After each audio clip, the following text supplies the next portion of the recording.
अनुपमा अपने मायके आई हुई थी। उसकी भाभी को चोट लग गई थी, फिर भी वह सबको बहुत परेशान कर रही थी। राधिका और मनोहर जी ने अपनी बेटी को सही रास्ते पर लाने के लिए अनुपमा और आलोक की शादी करीब 3 महीने पहले हुई थी। इतने कम समय में वह 5वीं बार मायके में रहने आ गई। पति आलोक को अनुपमा के इस तरह मायके जाने पर कोई ऐतराज नहीं था। उसे पता था कि जब वह लौटेगी तो खूब सारा सामान व रुपये साथ में लाएगी। अनुपमा अपने पिता मनोहर जी और भाई विकास की बहुत ही लाडली थी। उसका हाल चाल पूछने के बाद मनोहर जी फोन पर कारोबारी बातें करने में व्यस्त हो गए और विकास फैक्ट्री का काम देखने चला गया। अचानक अनुपमा को ख्याल आया और उसने माँ राधिका से पूछा, माँ भाभी कहाँ है? दिखाई नहीं दे रही है। बेटा वह अपने कमरे में आराम कर रही है। राधिका जी की आवाज में चिंता के भाव भर आए थे। क्यों? कल रात वह बाथरूम में फिसल गई थी। आज उसकी कमर में बहुत तेज दर्द हो रहा है। इसी कारण उससे हिला भी नहीं जा रहा है। उफ! अनुपमा ने अजीब सा मुंह बनाया। थोड़ी देर बाद तुम उसके साथ डॉक्टर के यहाँ चली जाना। सॉरी माँ, मैं आराम और मौज मस्ती करने आई हूँ। मुझे किसी काम के झंझट में मत डालो प्लीज़। राधिका जी को अपनी बेटी की यह बात बिल्कुल भी अच्छी नहीं लगी और अनुपमा अपनी कविता भाभी से मिले बिना ही नहाने धोने के लिए अपने कमरे में चली गई। अनुपमा नहा धोकर आराम से सो गई। उसके बाद जब वह कमरे से बाहर आई तब तक लंच का समय हो गया था। डाइनिंग टेबल पर होटल से आया हुआ खाना सजा था। अनुपमा इस बात से बहुत खुश हुई, पर उसके भाई और पिता नाराज हो गए। उन्हें बाहर का खाना बिल्कुल भी पसंद नहीं था। मैं कविता को डॉक्टर के यहाँ लेकर गई थी, इसलिए घर में खाना कौन बनाता? राधिका जी ने नाराजगी भरे अंदाज में अपनी तरफ से सफाई दी। अनुपमा तो घर पर ही थी, तो फिर उसने खाना क्यों नहीं बनाया? यह शब्द उन दोनों में से किसी की जुबान पर नहीं आए, क्योंकि इस घर में अनुपमा पर घर के कामों की जिम्मेदारी डालने की अहमियत दोनों ने कभी महसूस नहीं करी थी। खाना खाने के बाद अनुपमा ने 10 मिनट का समय कविता के साथ बताया, फिर अपने कमरे में घुसकर उपन्यास पढ़ने में मगन हो गई। शाम को अनुपमा अपनी एक पुरानी सहेली से मिलने चली गई। लौटने के बाद देर तक आलोक से फोन पर गपशप करती रही। रात का खाना राधिका जी ने अकेले बनाया। अनुपमा ने काम में जरा भी हाथ नहीं बटाया। इस बात का गुस्सा राधिका जी के मन में लगातार बना रहा। इसी कारण राधिका जी का माइग्रेन का तेज दर्द उभर आया और वे बिना खाना खाए सोने चली गई। कविता का खाना उसके कमरे में विकास लेकर गया। अनुपमा ने अपनी भाभी का ख्याल रखने में कोई भी दिलचस्पी नहीं दिखाई। अगले दिन सुबह राधिका तेज सिर दर्द के कारण पलंग से उठ नहीं पाई। जब तक अनुपमा अपने कमरे से बाहर निकली तब तक मनोहर जी और विकास बिना नाश्ता किए काम पर निकल चुके थे। अनुपमा ने अपने व कविता के लिए मक्खन ब्रेड तैयार किए। थोड़ा सा किचन में काम करते हुए उसका मूड काफी खराब हो गया था। कमर का दर्द कल से ज्यादा बढ़ गया है। कविता के मुंह से यह बात सुनकर अनुपमा और भी ज्यादा चिड़चिड़ी सी हो गई। राधिका जी ने अनुपमा के सामने फोन करके अपने पति व बेटे को बाहरी लंच करने की सलाह दी। रसोई में घुसने के झंझट से बचने के लिए अनुपमा अपनी एक अन्य सहेली के घर चली गई। शाम को लौटी तो पाया कि राधिका जी सर पर चुन्नी बांधे कमरे में लेटी है। रात का खाना तैयार करने के लिए तब अनुपमा को मजबूरन रसोई में घुसना पड़ा। मैं यहाँ गैस के सामने खड़े होकर पसीना बहाने नहीं आई हूँ। तुम सास बहू को साथ साथ बीमार पड़े रहना है तो मुझे वापस भेज दो। खाना पकाते हुए अनुपमा लगातार इसी तरह बड़बड़ाकर अपना गुस्सा प्रकट करती रही। अभ्यास न होने के कारण अनुपमा खाना अच्छा नहीं बना सकी। उसके पिता व भाई ने तो चुपचाप आधा अधूरा पेट भर लिया, पर राधिका जी चुप न रह सकी। तुम ढंग से दाल सब्जी भी नहीं बना सकती हो अनुपमा? राधिका ने उसे डांटा। मुझे शर्म आ रही है यह सोचकर कि आलोक के साथ तुम कैसे इस तरह रहती होगी। आलोक के साथ मैं बहुत खुश रहती हूँ और सब मुझे सराखों पर बिठाकर रखते हैं, अनुपमा ने चिढ़कर जवाब दिया। जिस पत्नी को घर के काम नहीं आते उसकी पति के घर में कभी इज्जत नहीं होती अनुपमा। मेरी होती है, क्योंकि मेरे सास ससुर अलग रहते हैं और उन्हें ना माइग्रेन है और ना मेरी ननद की कमर में दर्द रहता है जो उन्हीं के साथ रहती है। अनुपमा तुम इतनी बड़ी हो गई हो कि कविता और मुझे ताना दे रही हो। माँ तुम जैसा चाहो वैसा समझ लो, मुझे भूख नहीं रही है। नाराज अनुपमा झटके से कुर्सी से उठी और पैर पटकती हुई अपने कमरे में जा घुसी। विकास तुम कल कविता को स्पेशलिस्ट को दिखाओ। अनुपमा मायके आकर परेशान और नाराज रहे। यह बात ठीक नहीं। मनोहर जी भी नाराज से हो उठे और अपने कमरे में चले गए। माँ कविता कामचोर तो बिल्कुल नहीं है, कमर दर्द का बहाना नहीं कर रही है वह। विकास ने भी नाराजगी दर्शाते हुए अपनी पत्नी का पक्ष लिया। मुझे मालूम है बेटा कि मेरी बहू काम करने वाली और समझदार है। तुम उस अनुपमा की बातों पर ध्यान देकर परेशान मत हो। उसे खुद को अच्छी गृहिणी बनने की समझ अभी तक नहीं आई है। विकास को इस तरह समझाकर शांत करने के बाद राधिका गहरी सोच विचार में लीन हो गई। अगले दिन विकास कविता को हड्डियों के स्पेशलिस्ट डॉक्टर को दिखाने ले गया। बाद में दोनों कविता की बुआ के घर चले गए। रात को दोनों वहीं से खाना खाकर लौटे। अनुपमा को सारे दिन किचन में काम करना पड़ा, इसी कारण वह भरी बैठी थी और उनके घर में घुसते ही दोनों से झगड़ पड़ी। यह कमर दर्द का बहाना अच्छा है, जिसके कारण खूब घूमने का मौका मिलने लगा। उसने जहर बुझे स्वर में दोनों को सुनाया। फिल्म देखो, बाजार में घूमो, नौकरानी की ड्यूटी देने के लिए तो मैं हूं ना मायके में। बेकार की बातें मुंह से निकाल कर दिमाग मत खराब कर अनुपमा। आज विकास ने उसे डांट दिया। भैया, दिमाग तो तुमने अपनी पत्नी का खराब कर रखा है, उसे जरूरत से ज्यादा सिर पर चढ़ाकर। अरे, जो इंसान ठीक से खा रहा है, ठीक से सो रहा है, रिश्तेदारों के यहाँ घूमने जा सकता है, उसे घर का काम करने में क्या आफत आ जाती है। कविता को काम करना कभी नहीं खटकता है। ये तो तुम ही हो कामचोर, जिसकी 2 दिन काम कर लेने से ही जान निकली जा रही है। विकास के इन वाक्यों ने अनुपमा को बुरी तरह भड़का दिया। उसने अपने भैया भाभी को खूब सुनाया और खुद ही रोने बैठ गई। पूरे घर का माहौल उसके कलेश के कारण तनावपूर्ण और बोझिल हो गया। अंततः अपने पिता की डांट सुनकर ही अनुपमा चुप हो गई। अगर मुझे ही सारा काम करना है तो भाभी को यहाँ 100 पीस बनाकर रखने की क्या जरूरत है? मायके में जाकर क्यों नहीं आराम करती है? कमरे में घुसने से पहले अनुपमा ने अपना गुस्सा प्रदर्शित किया। अगले दिन सुबह अनुपमा को यह देखकर सचमुच आश्चर्य हुआ कि कविता का भाई उसे मायके ले जाने के लिए आया हुआ है।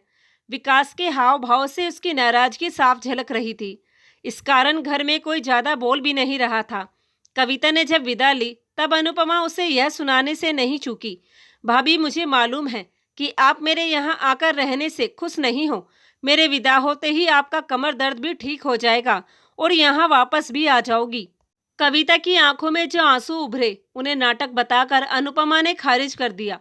कविता के न रहने पर अनुपमा ने घर के कामकाज में अपनी माँ का हाथ बटाना खुशी खुशी शुरू कर दिया। विकास उससे नाराज बना रहा। राधिका भी चुप चुप ही रहती। अपने पिता में भी उसने बदलाव महसूस किया। वह भी गंभीर और सोच में डूबे नजर आते। मायके आकर अनुपमा इस बार न ज्यादा आराम कर सकी और न ही ज्यादा मौज मस्ती। लौटने वाले दिन उसे एक और झटका लगा। राधिका जी ने उसे अपने पास बैठाकर चिंतित लहजे में जानकारी दी। तुम्हारे भाई और पिता दोनों को बिजनेस में अचानक तगड़ा नुकसान हुआ है। कर्ज लेने की नौबत आ गई है। उफ, यह तो बहुत बुरी खबर है माँ। अनुपमा की आंखों में फौरन चिंता के भाव उभरे। इस बार आलोक से तुम हमारी तरफ से हाथ जोड़कर माफी मांग लेना। माफी किस बात के लिए? हम अपनी मजबूरी के चलते तुम्हारे साथ ना कोई सामान भेज पाएंगे और ना ही रुपये दे पाएंगे। इस बात की तुम सब फिक्र मत करो माँ। पहले से ही तुम लोगों ने उन्हें इतना सारा दे रखा है। सब जल्दी ठीक हो जाएगा और उन सब की अगर कोई शिकायत हुई तो वह दूर हो जाएगी। जब तक बिजनेस संभल नहीं जाता हम तुमसे मिलने भी नहीं आ पाएंगे। तुम अपना ध्यान रखना बेटी। राधिका जी की आंखों में आंसू छलक आए। मेरी फिक्र मत करो माँ, मुझे अपने घर में कोई दिक्कत ना कभी हुई है और ना ही आगे होगी। इसी तरह के आश्वासन अपने पिता व भाई को देते हुए अनुपमा ने उन दोनों के बीच चिंता दूर करने की कोशिश दिल से करी। अनुपमा उनके सामने खूब मुस्कुराती रही, पर वापस घर में कदम रखते हुए उसका मन भी अजीब सी बेचैनी से भर उठा। यह पहला अवसर था जब अनुपमा के सामान में सास, ससुर, ननंद व पति को देने के लिए कई सारे उपहार मौजूद नहीं थे। सबको उम्मीद रहती थी कि घर में एसी लगवाने को वह रुपये 7 लाई होगी, पर उसका पर्स खाली था। आलोक के पिता का फोन आलोक के पास आया कि उसके पास कुछ पैसे हो तो वह एक नया एसी खरीद कर ले। बिजनेस में ज़्यादा नुकसान हो जाने के कारण इस बार मैंने पापा और भैया को अपने ऊपर खर्च करने से बिल्कुल रोक दिया। आप यह बुरी खबर सबको बता देना। आलोक को यह बताते हुए अनुपमा ने खुद को शर्मिंदा होते हुए महसूस किया, इसलिए उसे अपने ऊपर तेज गुस्सा आया। वह अकेले आलोक के साथ तो रहती थी, पर आलोक के माता पिता, भाई और बहन अनुपमा के नए सामान को बड़े हक से इस्तेमाल करते थे। आलोक ने अनुपमा से कुछ कहा तो नहीं, पर अनुपमा ने उसकी आंखों की चमक को साफ बुझते देखा। उस रात जब दोनों ड्राइंग रूम में बैठे थे तो अनुपमा ने बताया कि खाली हाथ आने के प्रति बाकी लोगों की प्रक्रिया भी उसके प्रति बड़ी खराब रही। आजकल सेंसेक्स उछाल मारकर आसमान छू रहा है और समधी जी का बिजनेस घाटे में चला गया। अपनी समझ में यह बात बिल्कुल नहीं आई। आलोक ने अपने पिता की बात दोहराई। देखो जी, इस बात का जिक्र करना बंद करो कि खाली हाथ मायके से आई है। इस तरह दोनों घरों की बाहर वालों के सामने बेइज्जती करने से क्या फ़ायदा है। उसकी सास की नाखुश उनकी आवाज़ की चुभन से साफ झलक रही थी। बढ़ती गर्मी में इस साल भी सड़ना पड़ेगा, कहा आलोक ने उसे यूं गुस्से से घूरा जैसे एसी न लगवाकर अनुपमा ने कोई जुर्म किया हो। किसी बाहर वाले के सामने अनुपमा के मायके से खाली हाथ आने का जिक्र नहीं करेंगे। इस बात को कई बार उसके सामने दोहराने के बावजूद किसी ने भी इस पर अमल नहीं किया। हर रिश्तेदार, पड़ोसी व परिचित के सामने यह बात कह दी गई कि बहू के मायके से मिलने वाली चीज़ों का दुनिया को लालच हो, पर हमें बिल्कुल नहीं है। हमारी अनुपमा इस बार मायके से खाली आई है, पर हम में से किसी के माथे पर कोई शिकन नहीं है और ना ही मुंह पर शिकायत का एक शब्द। अनुपमा ने 2 दिन बाद रात को आलोक से शिकायत की। आपके घर वालों ने यह क्या तमाशा बना रखा है। मुंह से वह कुछ भी कहे, पर मन लालची है सबके, और यह बात मेरी समझ में अब अच्छी तरह से आ गई है। यह देखकर मेरे मन को गहरा सदमा लगा कि उन सबका प्यार, मेरे प्रति उनके व्यवहार की मिठास मेरे मायके से आने वाले सामान और रुपये के कारण ही थी। मेरे घर वाले लालची नहीं हैं। उन्हें अफसोस इस बात का है कि तुम्हारे मम्मी पापा ने रीति रिवाज ना निभाते हुए तुम्हें ऐसे खाली हाथ ससुराल भेज दिया। इस कारण हमारी भी बेइज्जती हुई है। आलोक के इस कठोर जवाब को सुनकर अनुपमा रुआसी सी हो गई। कड़वी चुभने वाली बातें उसे और भी कई मामलों में सुनने को मिलने लगी। उसे नोवेल पढ़ने का शौक था। इस बार मायके जाने से उसे अपने इस शौक को पूरा करने का खूब मौका खुशी खुशी दे देते हैं। घर का बहुत सा काम कर देते थे। आलोक की माँ भी आए दिन खाना बना देती थी। एक बाई भी आती थी। अब उसका व्यवहार बदल गया। उसने नोवेल खोला नहीं कि आलोक कोई शिकायत भरी बातें सुनाकर उसके लिए कोई ना कोई काम निकाल लेता। समझदार पत्नी ना नोवेल पढ़ती है, ना देर तक सोती है। अब तुम नई नवेली नहीं रही हो अनुपमा। घर के कामों की जिम्मेदारी संभालनी शुरू करो अब। सास ससुर के टोका टोकी की शुरुआत से अनुपमा का दिल तो बहुत कुढ़ता, पर पति के आदेश का पालन करने को वह मजबूर थी। आलोक ऑफिस से लौटा तो रोज ही उसे खूब सुनाता कि किसकी पत्नी क्या क्या खाना टिफिन में देती है। अनुपमा, तुम्हें ढंग से सब्जी तक बनानी नहीं आती। धेले भर का काम नहीं सिखाया तुम्हारी माँ ने तुम्हें। पूरा दिन सोने को मिले तो भी कम है तुम्हारा। अमीर बाप की बेटी होना मेरे किस काम का। ऐसी शिकायतें व रोज रोज होने वाले कलेशों के कारण अनुपमा और आलोक के संबंध बिगड़ने लगे। अनुपमा अपना पक्ष बयां करती तो आलोक ध्यान से उसकी बातें सुनने के बजाय और गुस्से का शिकार हो जाता है। गुस्से में आकर उसने एक शाम अनुपमा के कई नोवेल फाड़ दिए। तुम सुधर जाओ, नहीं तो किसी दिन मेरा हाथ तुम पर उठ जाएगा। एक दिन आलोक के मुंह से यह धमकी सुनने के बाद अनुपमा घंटों रोई और पूरे 3 दिनों तक उससे सीधे मुंह बात तक नहीं करी। अनुपमा का अपने पति व ससुराल वालों के बदले व्यवहार को देखकर खूब खून फूंकता, तो दूसरी तरफ उसके मन में अपने माता पिता व भाई के प्रति गहरी शिकायत व नाराजगी बढ़ती गई। सारी समस्या की जड़ इस बार उन लोगों का मेरे साथ सामान व रुपये न भेजना है। सारी दुनिया अपनी विवाहित बेटियों के ससुराल वालों को खूब देती है, उनकी ना देने की मजबूरी होगी, पर मेरी जान तो मुसीबत में डाल दी उन्होंने। ऐसी बातें सोच सोचकर वह मारे तनाव के अपने सिर में भयंकर दर्द पैदा कर लेती है। पिता के घर से लौटने के करीब महीने भर बाद अनुपमा का एक रविवार का दिन तो बहुत खराब बीता। उस दिन आलोक ने डांट फटकार व अपमान के अलावा उसे कुछ नहीं दिया। सबसे पहले तो नाश्ते में बने पोहे में उससे बहुत तेज नमक पड़ गया। नाराजगी दर्शाते हुए वह लंच के समय कमरे से बाहर नहीं आई तो आलोक ने उसकी चिंता नहीं करी। आलोक ने सिर्फ एक बार आकर खाना खाने को पूछा। वह पास के किसी होटल से खाना लाया था। अनुपमा ने इनकार किया तो बाद में कोई उसका हाल चाल पूछने नहीं आया। दोपहर बाद अनुपमा ने देखा कि 2 सूखी पूरियां थी। शाम को आलोक अपने दोस्तों से मिलने चला गया। वहीं से वह माता पिता के घर चला गया। उपेक्षित व अपमानित महसूस करती हुई अनुपमा कभी गुस्से से सबके खिलाफ बड़बड़ाने लगती तो कभी दुखी होकर आंसू बहाती रही। तभी अनुपमा की माँ राधिका का फोन आया तो वह ज्वालामुखी की तरह आग उगलने लगी। तुम सबकी कंजूसी और नासमझी की सजा आज मुझे भुगतनी पड़ रही है माँ। पहले तुम सबने मेरे लालची ससुराल वालों की दे देकर आदतें खराब क्यों करी? इस बार तुम लोगों ने हाथ खींचकर अच्छा नहीं किया माँ। यहाँ आलोक ने मेरा जीना दुर्भर कर दिया है। इस नर्क में जीने के बजाय मैं आत्महत्या करना बेहतर समझूंगी। भावावेश के कारण अनुपमा की ऊंची आवाज बुरी तरह कांप रही थी।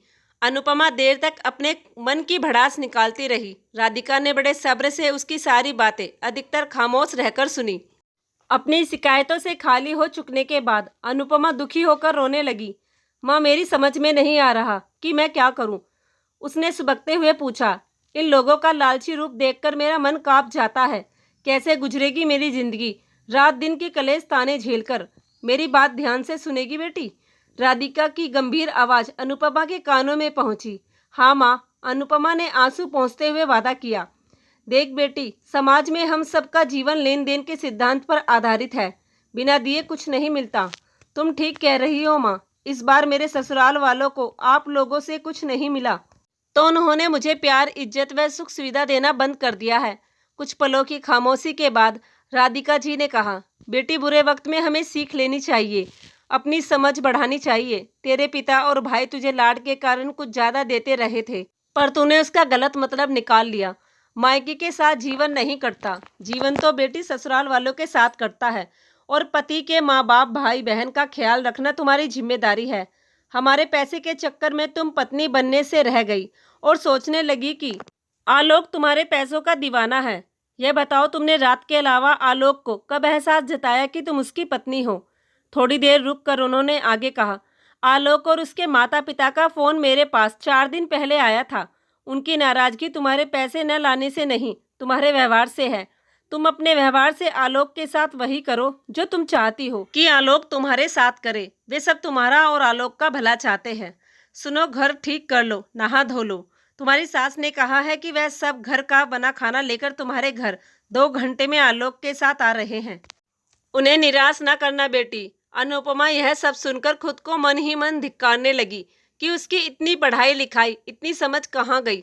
उसने माँ से कहा, माँ, अब तुम्हें कोई शिकायत नहीं होगी, पर अगले संडे तुम और पापा, भाई और भाभी के साथ डिनर पर आना। मैं बताऊंगी कि खाना बनाना किसे कहते हैं। 2 रविवारों के बाद आलोक और अनुपमा ऐसे हो गए जैसे वह एक जान 2 बदन हो। अनुपमा ने अपने आप को पूरी तरह बदल दिया था। वह अब सबके साथ बहुत अच्छा व्यवहार करने लगी थी। तो दोस्तों, ये कहानी आप लोगों को कैसी लगी कमेंट में लिखकर जरूर बताना। और अगर कहानी पसंद आई हो तो प्लीज़ हमारे चैनल को जरूर सब्सक्राइब कर लीजिएगा। धन्यवाद।